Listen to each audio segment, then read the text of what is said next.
सिर्फ 3 ऐसे बल्लेबाज हैं जिन्होंने 4 टी20 अंतर्राष्ट्रीय शतक जड़े हैं। एक हो गए हमारे सूर्य कुमार भाऊ, दूसरे हैं रो सुपर हिट शर्मा और तीसरे हैं ग्लेनिंदर सिंह मैक्सवेल, अपने ग्लेन मैक्सवेल पाजी। अब कहानी यह है कि रोहित शर्मा की पारियां, ग्लेन मैक्सवेल की पारियां और उसके बाद जब आप देखते हैं सूर्य कुमार यादव की, इतनी सी पारियों में इतने सारे रन्स और मैच विनिंग परफॉर्मेंसेस, ऐसे ही खेलता रहा बंदा ना तो फिर आपको कहना पड़ेगा 1-2 साल की बात है सिर्फ, आप कहेंगे he is the greatest of all time in the T20 format eight this point in time, the best टी20 बैटर इन द वर्ल्ड। क्या कह सकते हैं हम सूर्य कुमार यादव को?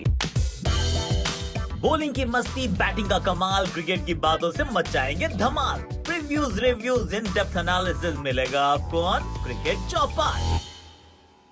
चोपड़ा जी, क्रिकेट चौपाल में आप सभी का हाथ जोड़ के स्वागत है। और देखिए, कहानी बड़ी सरल सी है, सिंपल सी है।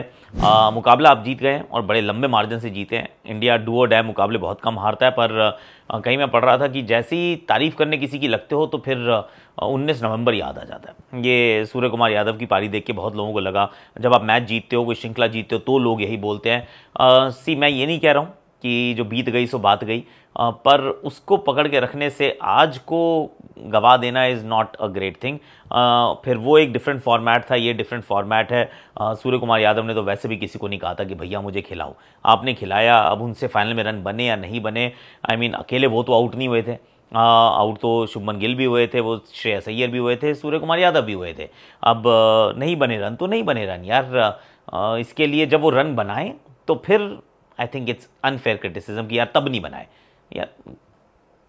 Right, you get it right.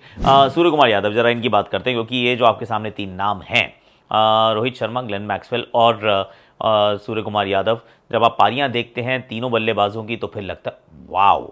Rohit तो फिर भी ओपनर है, तो रोहित के पास पारियां भी ज़्यादा हैं और रन बनाने के मौके भी ज़्यादा हैं और फील्ड रिस्ट्रिक्शन भी मिलती है। मैक्सी और स्काई खेलते हैं नीचे। नंबर 4 या उससे नीचे बैटिंग करने वाले बैटर के इतने रन्स बना देना, कंसिस्टेंटली इतना तगड़ा काम कर जाना, दिस इज समथिंग स्पेक्टैक्युलर। इस फॉर्मेट को इनसे बेहतर इस समय विश्व में कोई नहीं खेलता। मैक्सी भी है, मैक्सी जो है वो इनसे शायद ज़्यादा विस्फोटक हो सकते हैं। इज़ दैट इवन पॉसिबल दो? मे बी नॉट यार। ये 250 के स्ट्राइक रेट पर रन बना रहा है भाई साहब। 2000 से ऊपर टी20 आए रन हैं, टी20 इंटरनेशनल रन हैं 2000 से ज़्यादा, और 175 के स्ट्राइक रेट से हैं। आस पास नहीं लगता कोई, इनके आस पास नहीं लगता। चाहे औसत देख लो या फिर वो तोड़ू रेट देख लो, स्ट्राइक रेट भी कमाल का है बंदे का। मेरे विचार में at this point in time he is the best टी20 बैटर। इस समय उनसे बेहतर कोई नहीं है। 2-1 साल ऐसा और खेल जाए, 2024 का वर्ल्ड कप और फिर उसके आगे, अगर ये 2 साल ऐसा खेल गए, it is still it will take some doing, पर अगर खेल जाते हैं तो ग्रेटेस्ट ऑफ ऑल टाइम टी20 बल्लेबाज के रूप में रिटायर हो सकते हैं जब ये कहे मेरा हो गया। क्योंकि इनसे ज़्यादा वर्सेटैलिटी इनकी बैटिंग में जो है, जिस तरीके से कोण बनाते हैं, डिफरेंट एंगल्स को ढूंढ लेते हैं, किसी भी गेंदबाज को कभी भी छक्का मार देते हैं, एक ओवर को 20-25 रन में तब्दील कर देते हैं, धीमी शुरुआत को एक scintillating superlative just unbelievable century में तब्दील कर देते हैं। और ये सिर्फ सेंचुरीज नहीं है, लेट्स बी फेयर, अलग अलग देशों में जाके आई हैं, तो एक देश तक भी नहीं है वो। इंग्लैंड भी देख लीजिए, साउथ अफ्रीका देख लीजिए, न्यूजीलैंड देख लीजिए, भारत देख लीजिए। ये भी आप नहीं कह सकते कि यार वो फ्लैट ट्रैक बुली है या फिर स्टैट पैडर है, कि वो बिल्कुल सपाट पिचेस पे रन बनाता है। नहीं है भैया, सब जगह जाके बनाता है, बराबर बनाता है, ठीक ठाक पिटाई करता है। मेरे विचार में इज़ एब्सोल्युटली आउटस्टैंडिंग। और ये मुकाबला तो वैसे भी आप जीते भी उनकी वजह से।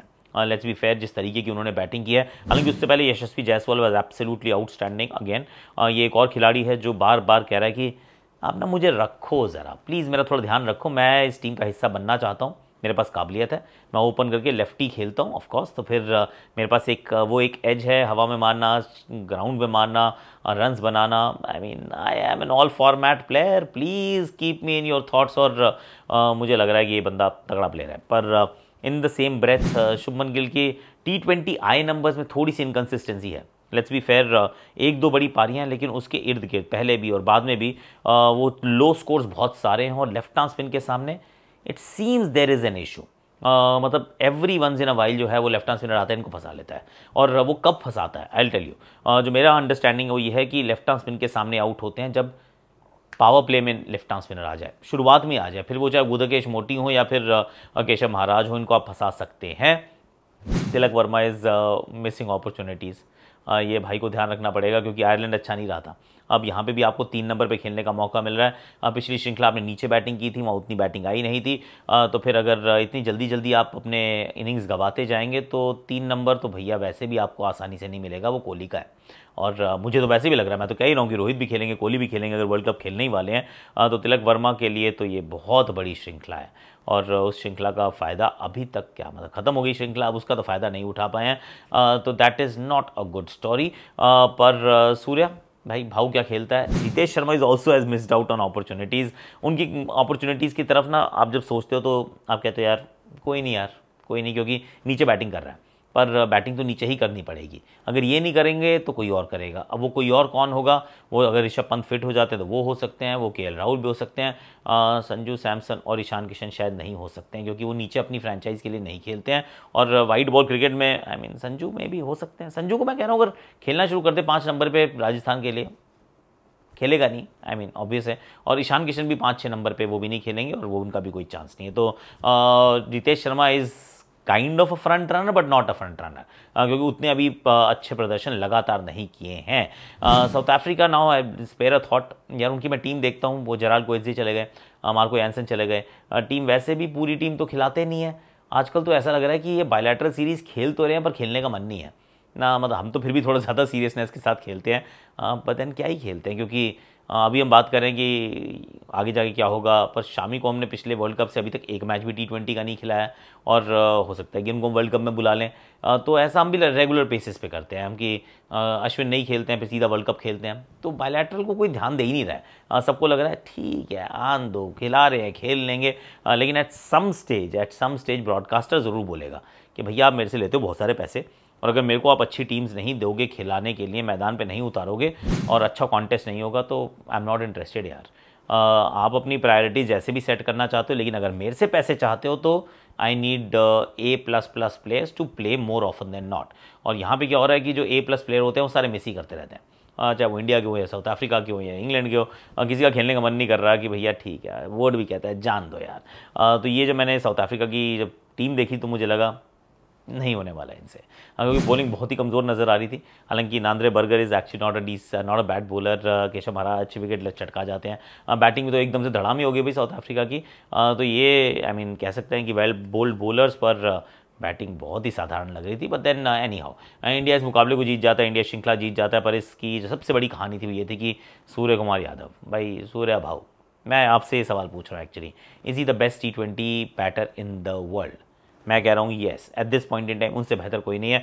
आप अपने सवाल का जवाब ना बीच नीचे वो ज़रा दे दो, ज़रा आपसे गुफ्तगू करना चाहता हूँ मैं आज के लिए। वैसे मेरे पास इतना ही है, please do watch #Akashvani on Jio cinema, क्योंकि हमने एक ना सूर्या का इंटरव्यू किया था बहुत पहले, तब आसपास नहीं था, कहीं नाम नहीं आ रहा था, कुछ नहीं हो पा रहा था, इंडिया के लिए खेल नहीं पा रहा था, तो तब कैसा था अब कैसा है वो अगर आपको देखना है तो please go on Jio cinema, #Aakashvani. आज का शो आउटस्टैंडिंग है मेरे यार, नहीं बंदो, I am saying it, I mean मैं तो कह सकता हूँ मेरा शो है।